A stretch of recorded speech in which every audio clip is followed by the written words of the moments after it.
we started working together, I thought like this collaboration would work. Uh, and then once the short story collection was published, or it was taken into publication, we kind of decided to do this, Kaaya.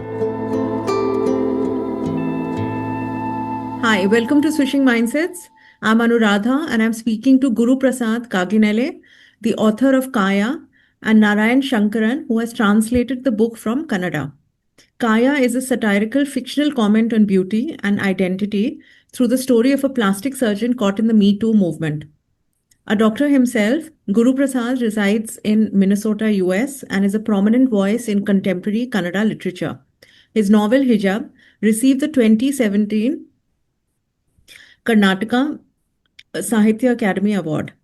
Narayan Shankaran, a management professional who enjoys writing and translating between Kannada and English, has earlier also translated a collection of short stories by Guru Prasad, published as The Preferred Pronoun and Other Stories.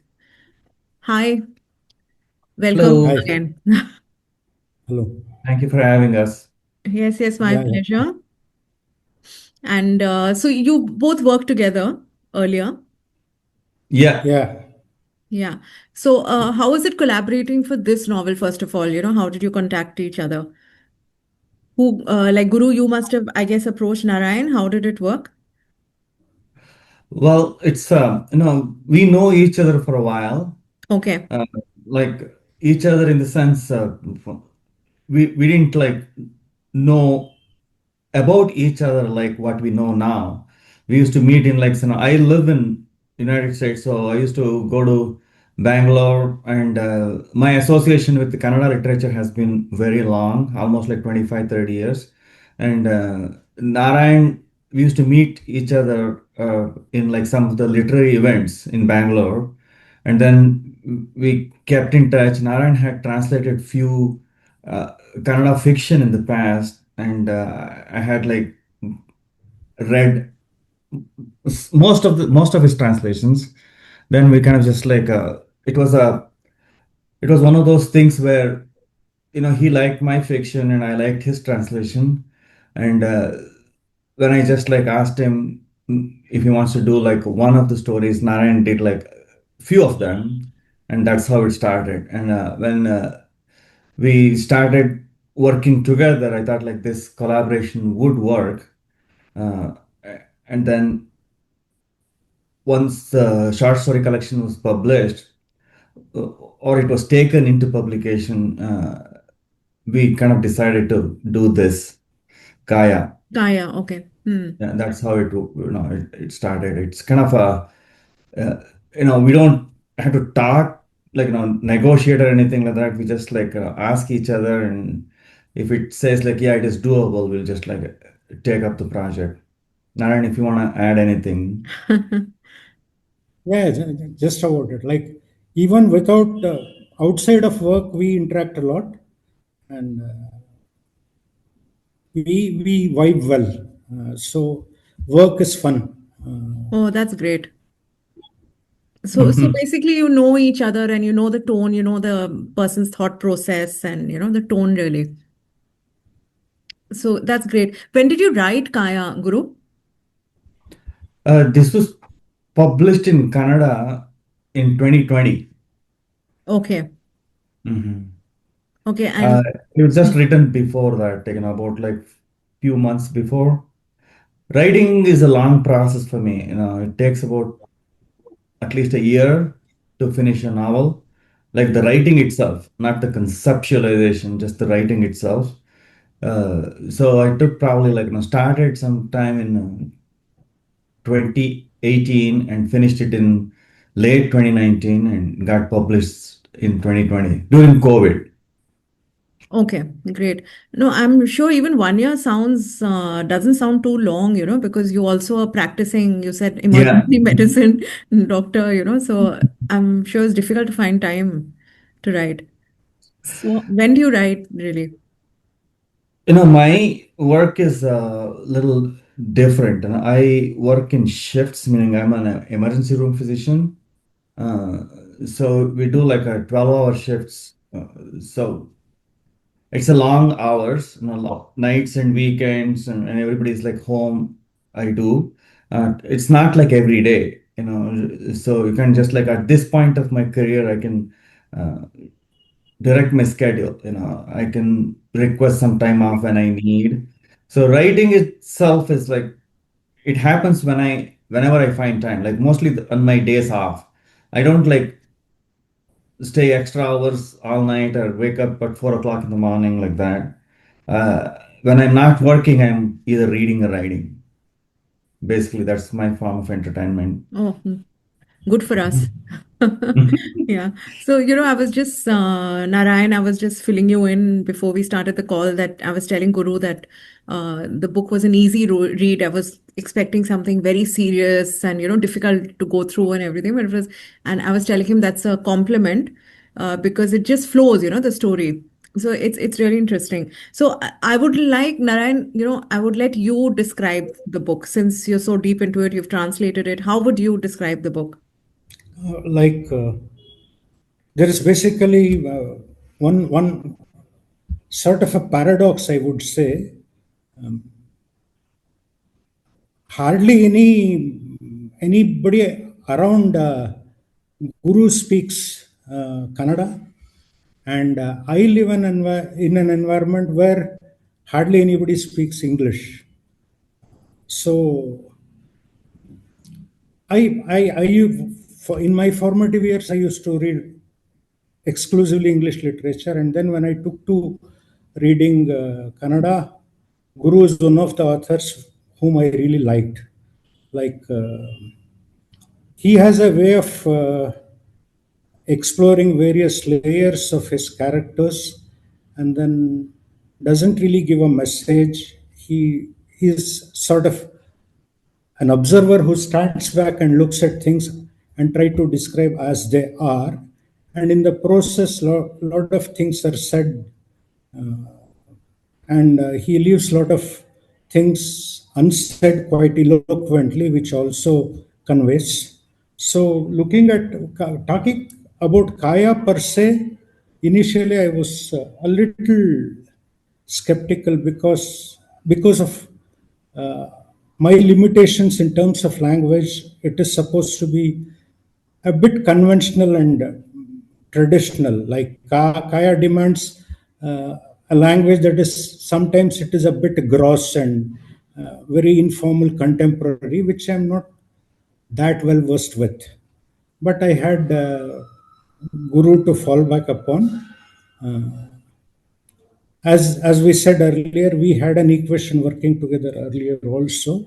So talking about Kaya as a theme, like it happens in a very ultra modern world where the obsession about body takes over, I mean, most other things in life.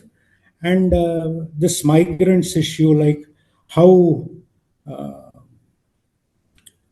mostly mostly Indians, and save that Siddiqui, who's probably Pakistani, and assimilation of all those characters into the American culture, like into this melting pot. Yet, sometimes they are shown the mirror that certain things cannot be shed away at all. Uh, so this conflict between your uh, upbringing, your value system, no matter how much in denial you are, comes back to haunt you. And then this realization about, what you are, and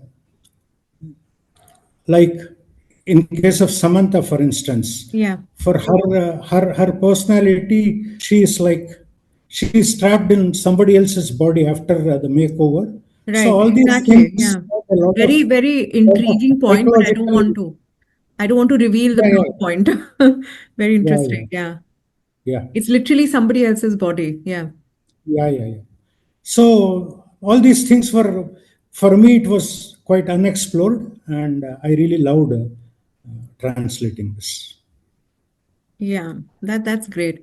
Guru, I was saying earlier that like he also said that he needed that modern cosmopolitan language to translate it.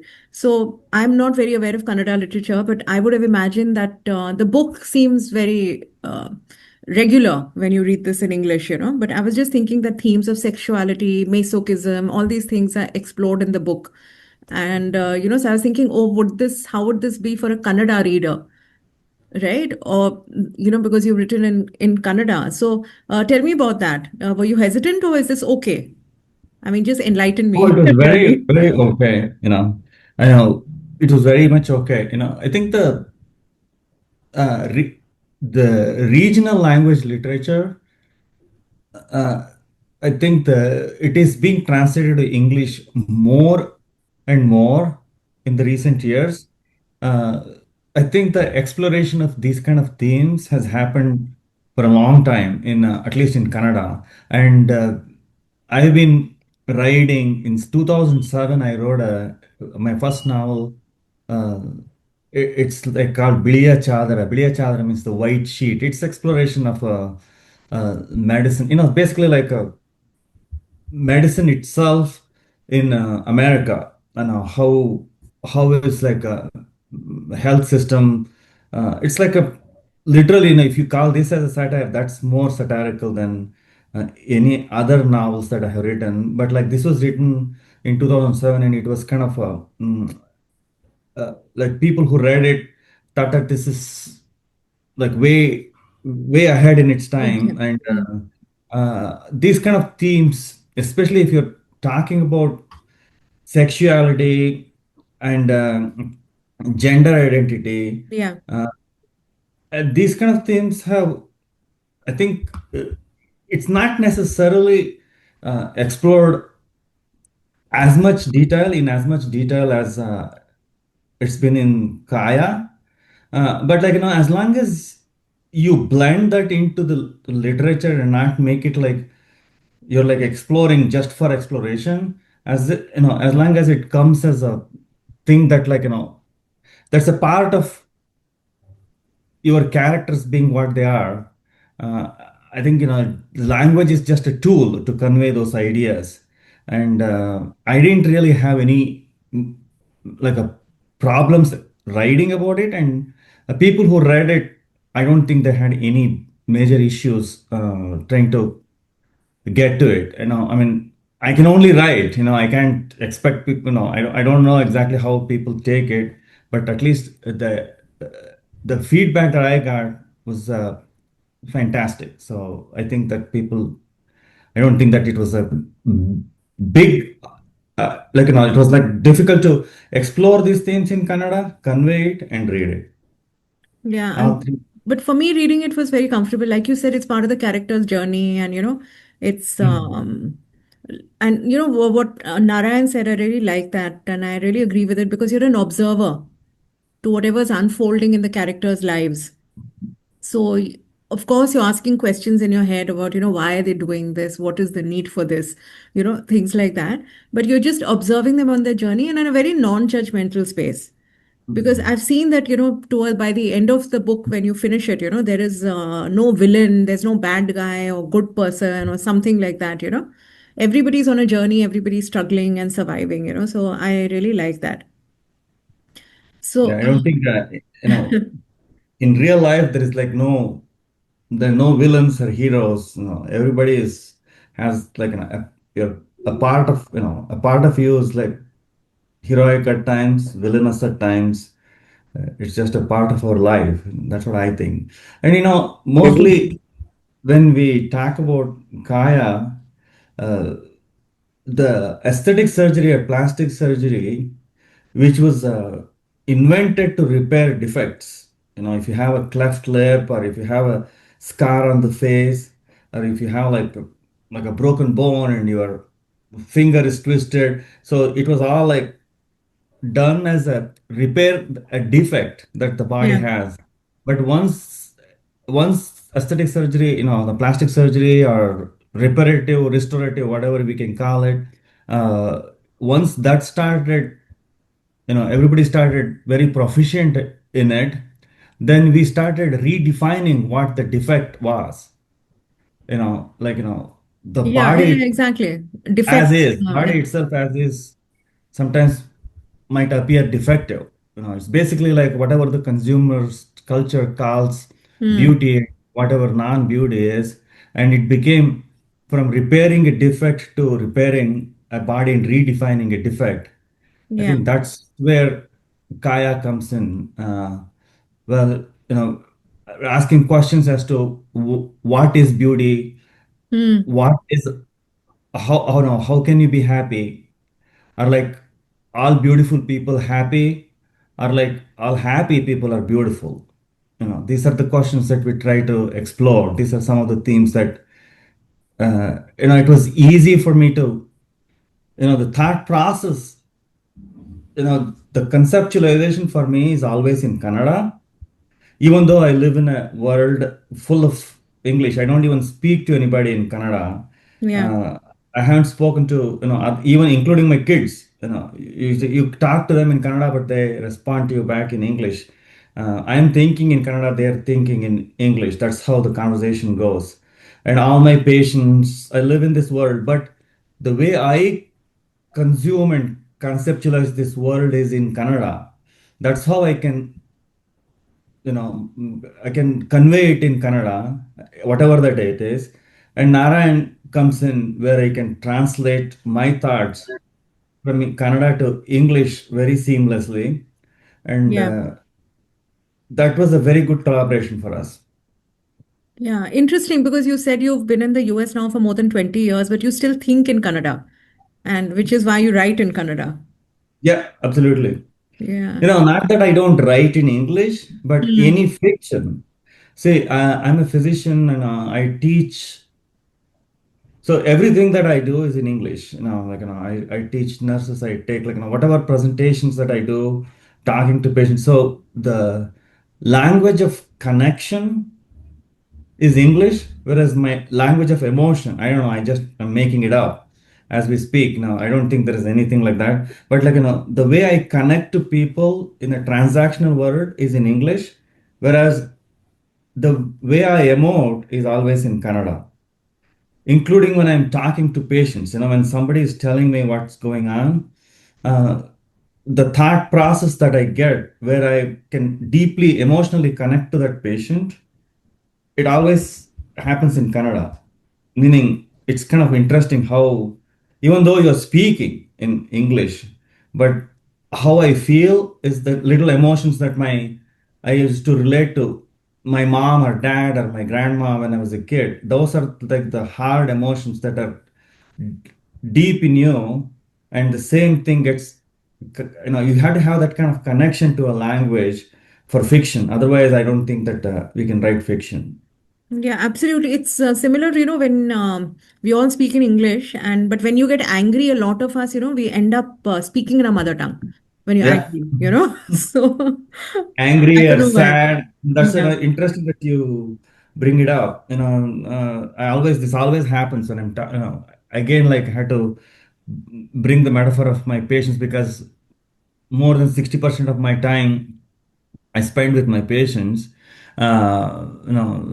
So when I'm talking to some mom and like a young baby comes in and that baby is very sick and or like some very graphic description of like some like a bad accident where something is like very graphic and very you're like looking at it, the first thing that comes out of my mind is Aiyyo. You know what I Yeah. mean? Like, Yeah, I'm yeah. like, Aiyyo, and then like when I'm talking, even like I just like it comes out of my mouth, and everybody Yeah. looks at me like, what is he talking about? Then I continue the conversation as if nothing has happened. Hmm. That's where my transactional world comes in. Transactional language comes to make up for my emotions, to be honest, Hmm. because Yeah. Interesting. Incidentally, Aiyyo is now part of English. Yeah, so it should be okay to Oxford say that. has Oxford I has know. accommodated Yeah. Aiyyo. Yeah. Maybe that's how you like, make these two languages blend very seamlessly. Yeah. So Narayan, how is it for you when you're translating? Because Guru is using his emotional language, let's say, to call it that. and so to get the beats right, when you're translating. So you already said it, you vibe well, you know each other well, but is there like a process back and forth? How does it work? If you'd allow me to, like, I would like to just read just a part of the book, Absolutely, please, one please. section, Yeah. so that it would help me to explain the kind of challenges I faced or Sure. we faced. Yeah. I'm reading from chapter 2, page Yeah. 9. Okay. Lisa was naturally beautiful. Malik was surprised when she had walked into his office asking for a boob job. Now, this term boob job, in Kannada, he has called it as kuchonnati. Kuchonnati this term comes in Devi Stutis. It means very firm and elevated breasts. Okay. So, in Kannada cultural language, the term Kuchonnati triggers some divinity in readers. Yeah. But that wouldn't cut ice to the English reader. So this is more happening. Like, that is where Kaaya, probably Guru would have translated lots of things from English to Kannada while writing it. Much Mm-hmm. has, yeah, yeah. So it goes back now. Yeah. It is a bit come down or a dilution. We took to the term boob job. Yeah. Yeah. Which is how he would think, right? It's Yeah, a yeah. easier, natural way of, when you're talking, thinking aloud, that's what you would say, like a boob job. Yeah. You wouldn't use a technical Posture. word there. Hmm. Posture, dog posture. My breasts have shrunk to the point that they're now affecting my posture. I somehow managed with exercises, eating and drinking all sorts of cleansing food until I turned 40. Maybe I went too far. And now look at me, droopy like a drained cucumber. These breasts have nursed all my three kids. You might argue that I should be happy with what I have, but this has altered my center of gravity. To get my Shakti Chakra right, I need to keep my body proportions balanced. Sound mind, sound body, she explained. Malik was stupefied by her long sermon, but he had little to complain about since Lisa was paying in cash. He happily agreed to perform the surgery, no insurance companies to deal with. Perfect. So once the surgery was over, Malik was making sure that everything was perfect before closing the small incisions with steri strips. He trusted his eyes and hands more than any laser scale for accuracy. He examined Lisa's breast from above, from the sides, touched and felt them to assess the texture and consistency. As this was a routine post surgical check, the anesthesiologist and the nurse Melissa, who assisted Malik during the surgery, didn't think much of it. They were casually going through their final chores. Malik had all this long, it reads so much like an English original. Yeah. Malik had a habit of praying to Sri Guru Raghavendra Swami before and after every surgery. He had chanted Apadamaudi Prayatnam Gurunam Akritim Smaret before making the first cut. So here we didn't go to kind of explain what it is. Those who are inquisitive can find out, Google it out and see. Yeah. But it's just a prayer. At the context, you can Yeah. understand. Yeah. And it's cultural, no? Because Yeah, yeah. everybody knows he's come from India, he's a Kannadiga, from a Correct, particular correct. village, all that has been established. Yeah. Now I'm trying to distinguish between, we have tried to strike a balance. There we left it Yeah. alone Yeah. with that.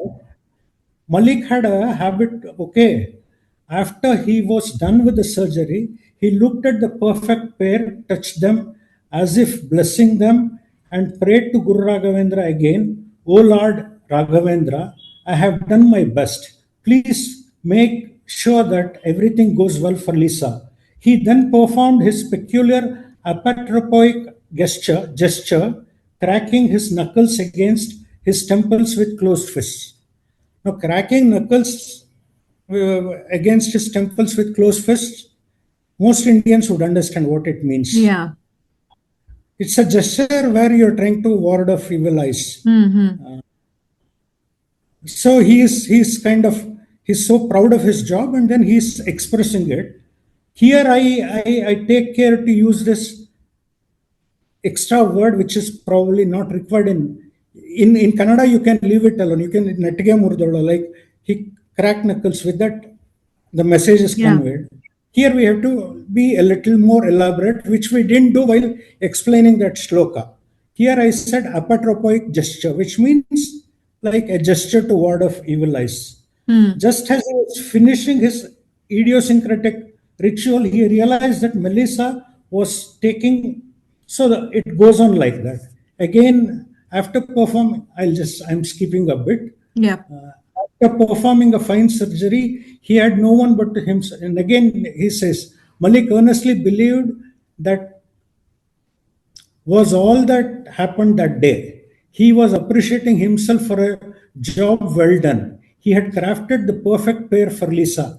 They would maintain their perfect shape regardless of her posture, standing, sitting, or lying down. Can the sculptors craving Belur's Darpana Sundari, the lady with the mirror, or Padmini, the lady on the lotus, ever get proportions of the body parts without touching them? How is my job any different from theirs? I sculpt living beings, not the marble.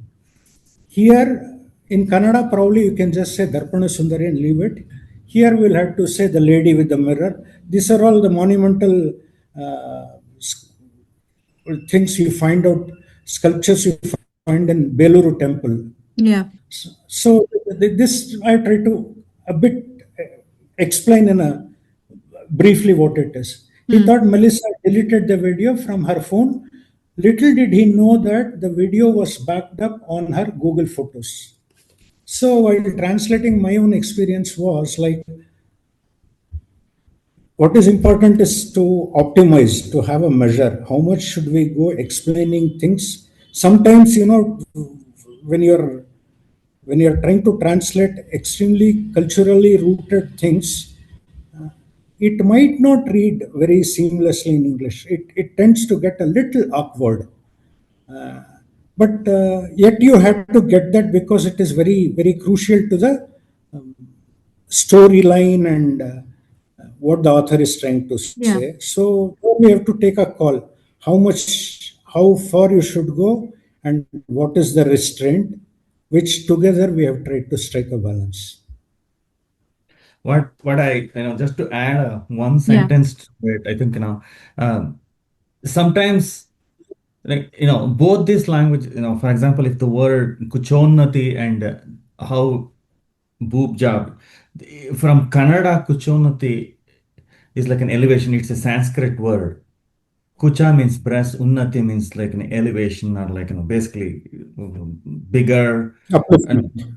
or Yeah. like, basically beautiful, that kind of stuff. Unnati is not just like a bigger. It's not just the size. It's like beautiful and that kind of stuff. So whereas boob job, it's like a reduction there.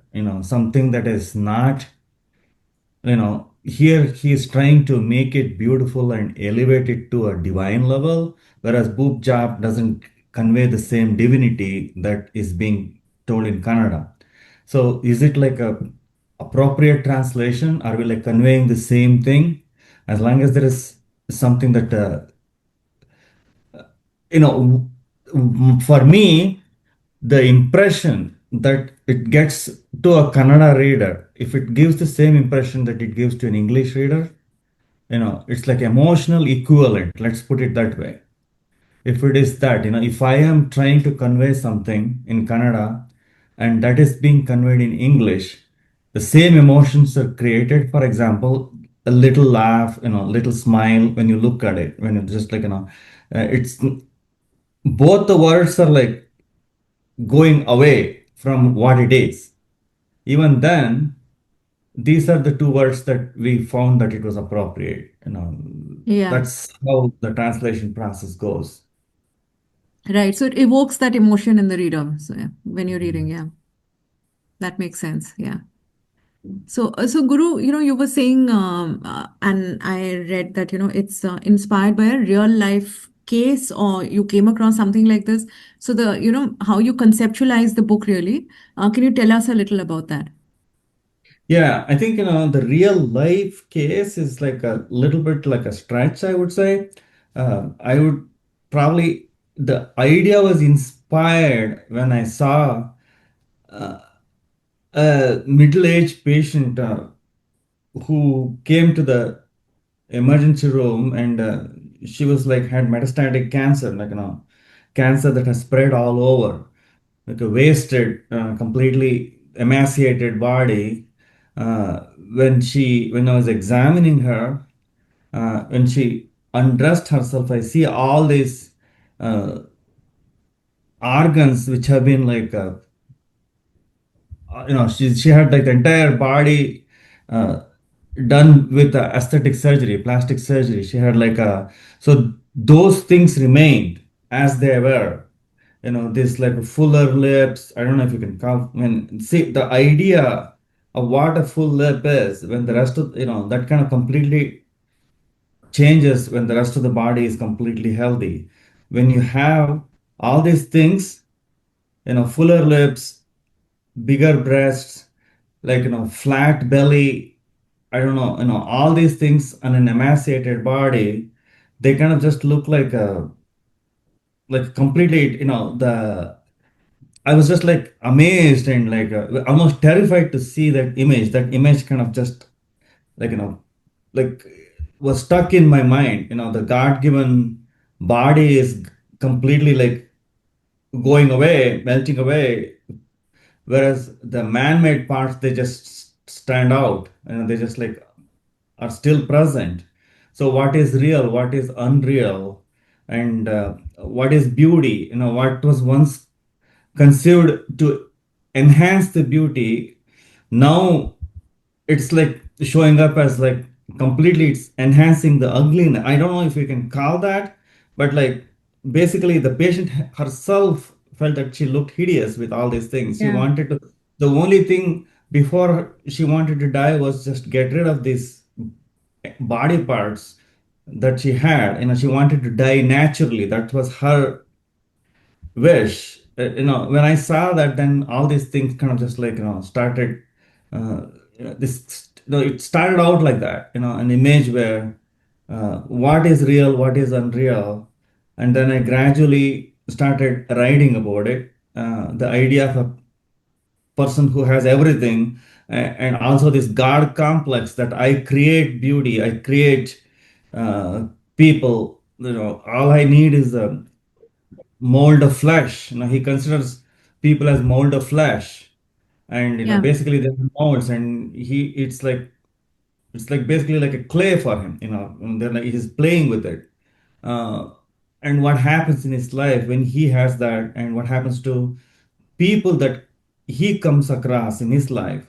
So then that kind of formed into different kinds of stories, and lots of things got added. That's how fiction works. You start out in a point, and then like lots of things get added to it. Yeah.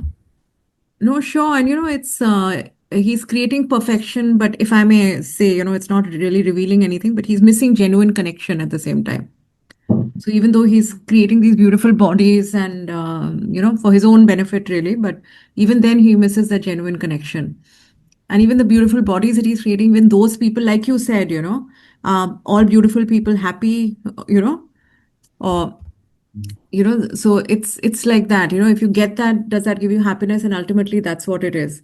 So if you're commenting on the enhancement culture, so if we can, both of you through the book, you've commented on that, because we constantly living in a culture where you're constantly upgrading, whether it is your phone, your wardrobe, your hair, your everything. So like maybe Narayan, you can start through the book. That is a commentary, it's a satirical book. So what is the message through that? Like Samantha wants to get back to her usual self, right? Yeah. Like your Guru has written very beautifully, like the lips is yours, but the smile is yours, but the lips are not. Yeah. You and a person who's 200 plus pounds heavy has a gait to his walk, so that remains despite the body undergoing a change. So there will be constant kind of the person is likely to feel strangled in somebody else's body. That is what she feels like. Limon tells Samantha that you seem to be trapped in somebody else's body. That prompts her to kind of think over it, and she starts overeating and Yeah. throw Hmm. everything.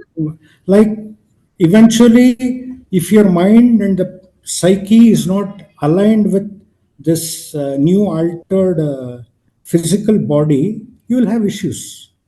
Yeah. Absolutely. So I think Samantha, would you call, they're all strong women. That's another thing I want to say. All the women, they have agency or they're trying to find agency, and mostly it's women, the characters, major characters. So Guru, are you like, do you favor strong women characters? How do you write them?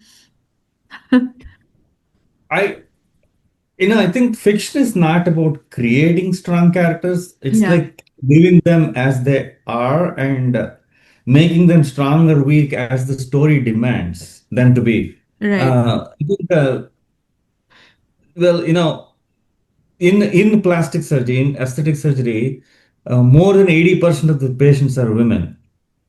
I don't know if they can call them as patients because there's nothing really, they come to Wrong. enhance it. yeah, Normal body, it's a normal body who they think it's defective. It's like the perception. I'm not telling anything is like like the clientele. you're See, right, this is definition. This is like a reflection of our consumerist culture, right?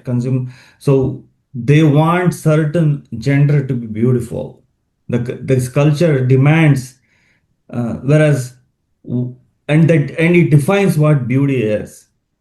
For men, this is what beauty, going to gym and building muscles, drinking protein. So that's what beauty is. That's where you see, like, all these men going to gym, and you see, like, this proliferation of that. Whereas, uh, in a walk-in Botox clinic, or like, lunch hour, like collagen injections, there's like all these, most of the clients yeah, are women.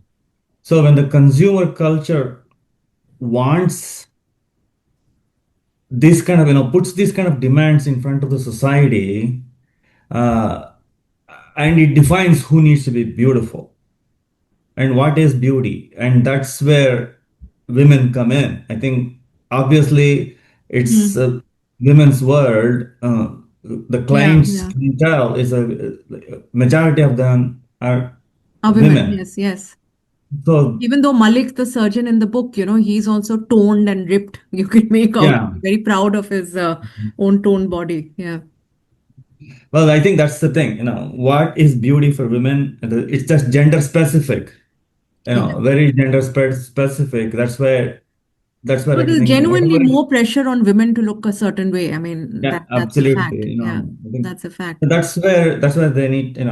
These characters are mostly women because of that. I can't create like, it's not like, if I can't create a man who can do this. I don't think that is even possible. Meaning, like, it's not realistic. Let's put it that Yeah, way. yeah, yeah. Hmm. So you're basically creating characters and, but yeah, very real Yeah, characters. And even Samantha, like she could have turned into a tragic figure, I feel. But, there is redemption and she has agency by the end of it. Otherwise, it's just poor little rich girl kind of. yeah. That's, she could have just been that. So interesting. Guru, I also want to talk about the issue of migrants, as Narayan also mentioned. So, and even Malik, he's shortened his name, and otherwise it had the name of his village and everything. So he shortened it. Tell me, you having lived in the US, is this important to you? And what are the to comment on the, you know, Indian migrants in America or others that you see, so how have you dealt with it in the book and otherwise as well, in your other works? Do you touch upon it a lot?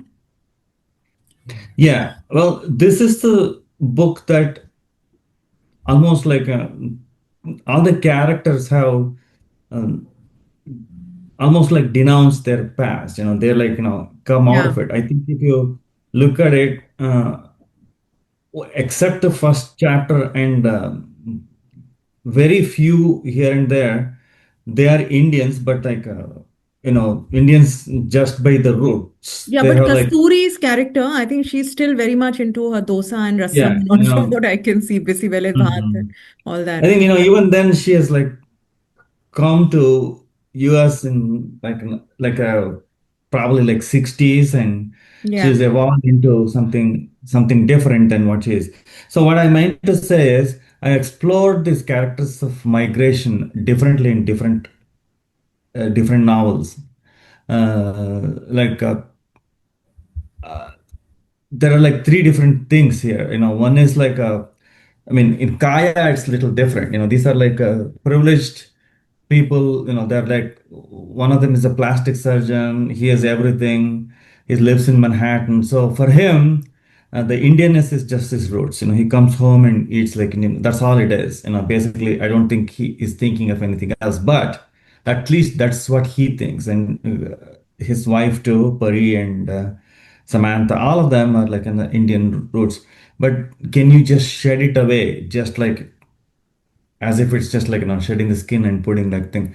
I think that's one of the biggest themes when everything goes away. Uh, what's remaining is that core itself is that Indian. That's the only theme that is explored in Kaya. Basically, uh, what is core and what it what it takes to peel. What does it take? What is that you're peeling to get to that core? Some people have lots of layers around them, that some people have not many layers. If you just rip it, you get to the core. So that's like one of the things. These people have put more layers on them, multiple layers on themselves. It's all like artificial created layers, and you have to just somebody needs to peel. It takes multiple things, physical, emotional cleaning before you get to the core. That's the burden that these people are carrying, all of them. That's the that's the Indianness that I am exploring. Yeah. People who have multiple layers on them, on their core, and what Mm. it takes. Whereas in other novels that I have explored in Hijab, it's like three different levels of immigration.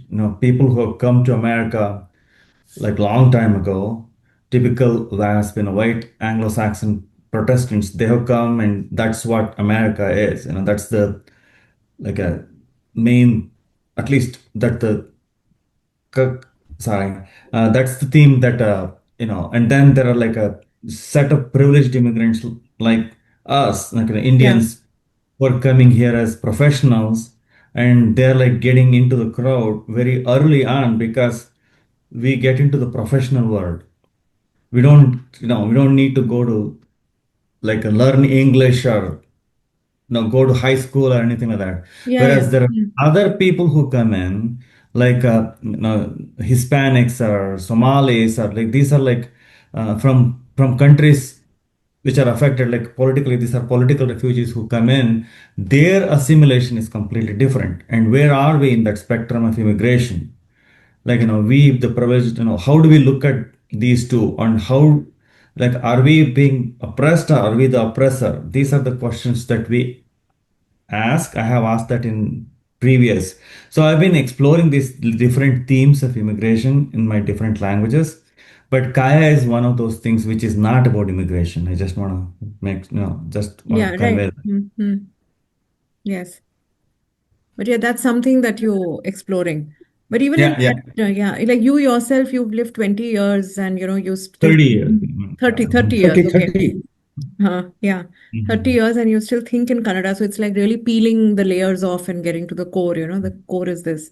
Yeah. Narayan, anything you want to say about, Guru's characters, like as we've been discussing in Kaya and anything else? I could relate to, like, I was born and brought up in Mysore, so I could relate to Kasturi very strongly, and I enjoyed translating her parts a shade better than the rest. It was relatable for you. Yeah. Yeah, yeah, more relatable to me. Yeah. Like all the places she roams around, in her younger days, are the ones that I used to frequent. So it was more relatable to me.